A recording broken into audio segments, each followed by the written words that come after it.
Maariyaam badhaasa gooftaa gara fakkaamsi ganaa durbee haadha ulfinaa kennaa guyyaa jimaataa. Maariyaam badhaasa gooftaa gara fakkaamsi ganaa durbee haadha ulfinaa.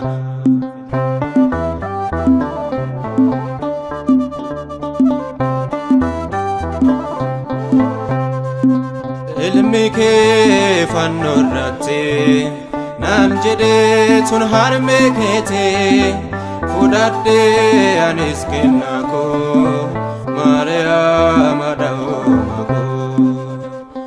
Aan ilma isheenis haadha koo hin dagadhu hin ganu ayyoo koo hin dagadhu hin ganu ayyoo koo.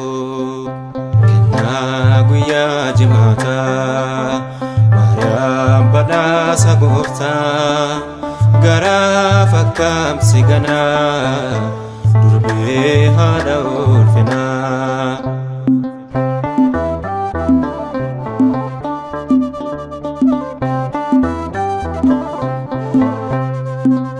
Waaqayyoon filatamtee ayyaanaan kan guutamtee dubara keessa taatee Maariyaam kan eebbifamtee hin dhokfamu dhugaan macaafarraa. Haati gooftaa ni caalti hundarraa, haati gooftaa ni caalti hundarraa. Kennaa guyyaa jimaataa Maariyaam badhaasa gooftaa gara fakkaamsi ganaa durbee haadha ulfinaa.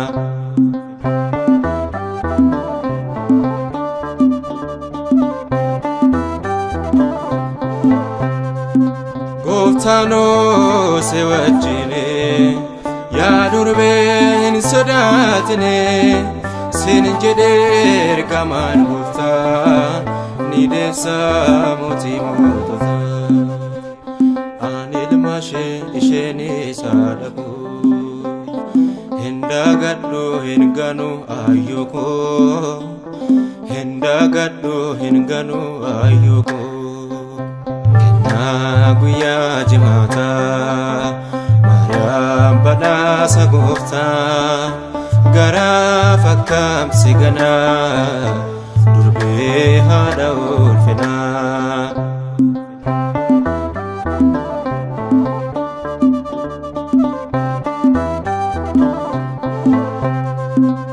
Dhaabattee mirga gooftaa addunyaaf ni kadhattaa. Urgooftuuf waliin ardusee Maariyaam haadha Yesuusii hin dhokfamu dhugaan macaafarraa.